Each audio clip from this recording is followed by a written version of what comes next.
Hey everybody, it's Ron from Pick Dawgz, and this is Ron's Rundown. We're going to go over the MLB games scheduled for Thursday, April 21st, 2022.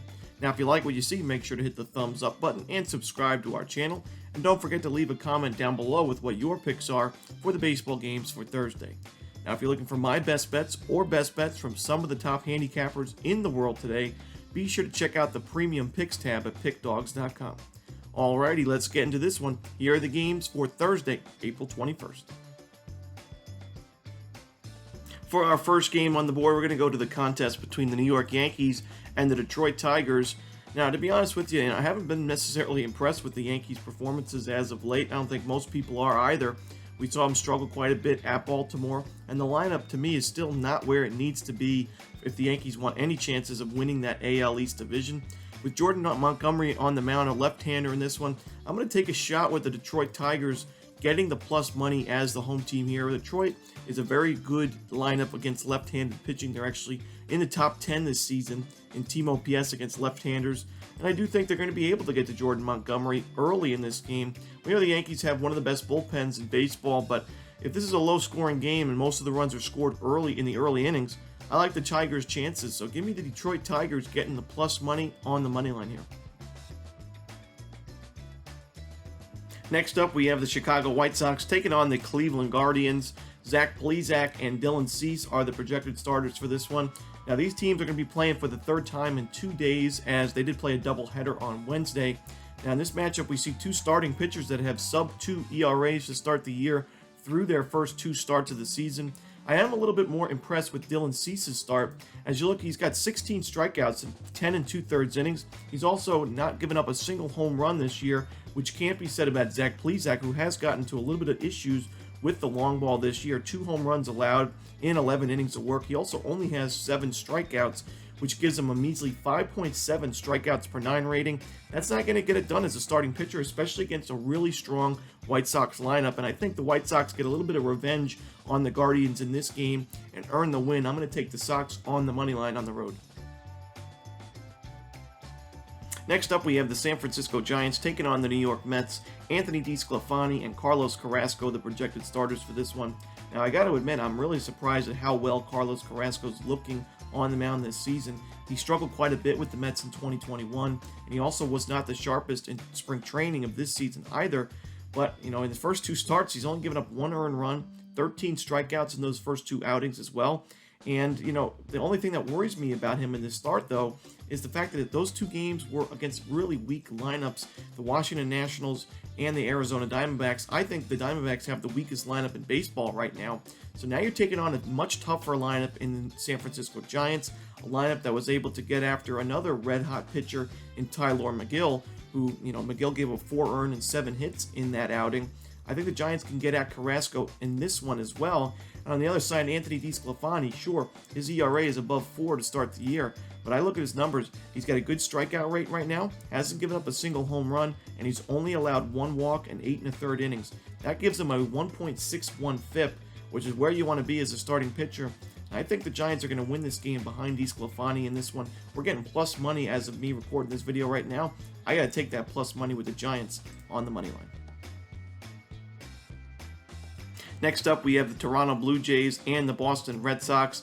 Now, this is a pretty tight moneyline price we see here. Kevin Gausman and Tanner Houck, the projected starters. I do think Gausman is the better option on the mound, and I also think the Blue Jays have the edge in the lineup as well.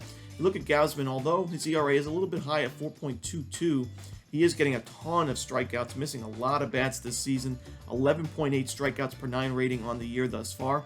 And he also hasn't had to sacrifice giving up a home run or walks. He hasn't given up either this season. No walks, no home runs. That gives him a .43 FIP in his first 2 outings of the year. I know it's a small sample size, but it's pretty darn impressive nonetheless. On the other side, Tanner Houck has had some issues with the free passes this year. Hasn't given up a long ball, but 6 walks in his first 2 starts combined. That worries me quite a bit in this one. His strikeout numbers are a little bit down as well, and I think the Blue Jays are going to be able to take advantage of that, especially if they can get on base for free via the walk. I like the Blue Jays in this one on the road. I think they take it with Gausman. Next up, we have the Minnesota Twins taking on the Kansas City Royals. Joe Ryan and Zach Greinke, the projected starters here. Now, if you've watched Runs Rundown this entire season, you know my opinion on Zach Greinke. I do worry about him quite a bit this season. Sure, he has a 2.45 ERA, but I really don't think that that's going to last very long. He has a total of 1 strikeout in 11 innings pitched this season. That can't get it done as a starting pitcher. I know there's pitch to contact guys out there, but 1K in 2 outings is no bueno for me.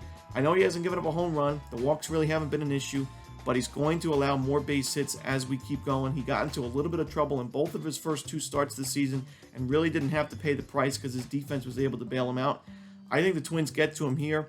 I'm willing to lay the run line with Minnesota. Even though the money line price is good enough, I want to take the run line to get some plus money on our hands. I think these are the shots that we got to take sometimes. So give me Minnesota laying the -1.5 price. Next up, we have the Baltimore Orioles taking on the Oakland Athletics. Tyler Wells and Paul Blackburn, the projected starters for this game. That's not too often we're going to see a total as low as 7.5 for Orioles Athletics game, especially with Baltimore going into the season not having one of the stronger pitching staffs. But the Orioles are pitching very, very well as a team this season. Very, very surprising. They're outperforming expectations completely. And the Oakland A's have also held their own on the mound this year. So I'm going to take the under in this game. I really liked what I saw from Paul Blackburn in his first 10 innings this season. He has 10 strikeouts in those 10 innings. Hasn't given up a home run. Only 1 walk allowed. I think he has a very strong start against a pretty weak Orioles lineup.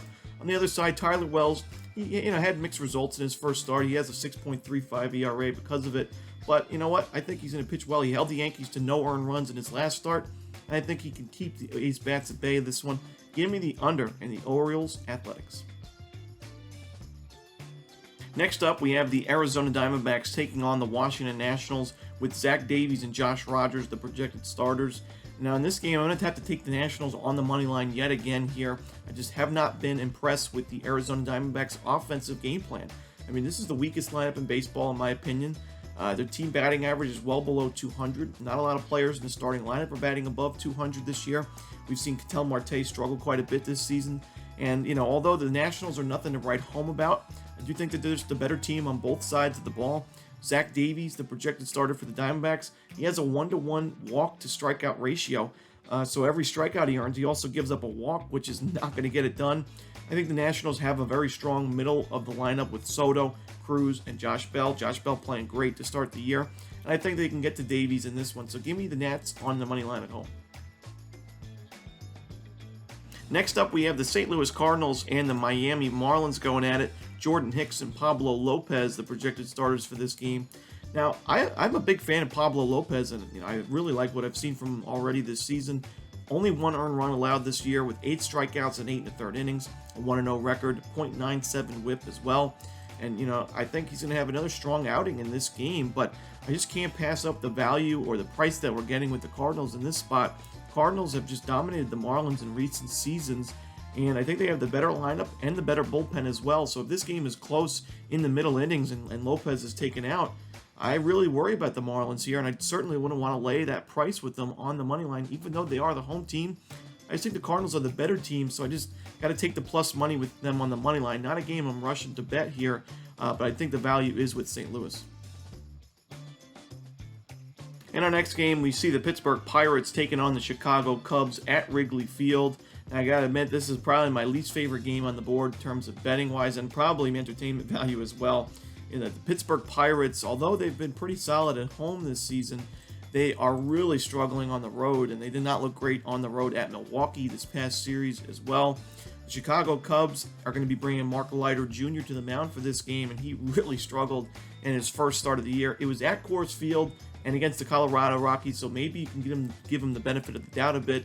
But 7 earned runs, 5 hits, a home run, and 4 walks is just never going to get it done against any team in any ballpark. So I do worry about him, but I also can't back Bryce Wilson on the other side of this. He's given up a home run in both of his first 2 starts, had issues with the walk, and he hasn't gotten a lot of strikeouts either. So I do think the Cubs' bats are a little bit better. I think the bullpen's a tad better as well, and they're playing at Wrigley Field. Pirates have struggled on the road, so I'm going to take the Cubs in a small lean on the money line here. They've just been playing a lot better at home than the Pirates have on the road. Our final game of the night, we see the Texas Rangers taking on the Seattle Mariners. Taylor Hearn and Marco Gonzalez, the projected starters for this one. Two lefties going at it. Now, Marco Gonzalez did pitch very well in his most recent start against the Astros, but he was only one start removed from a pretty poor performance against the Minnesota Twins in his 2022 debut. He had 3 home runs, 6 total runs, only 2 of them were earned, but 6 hits and only 2 innings of work, 2 walks included in that, and that was a 10-4 Mariners loss.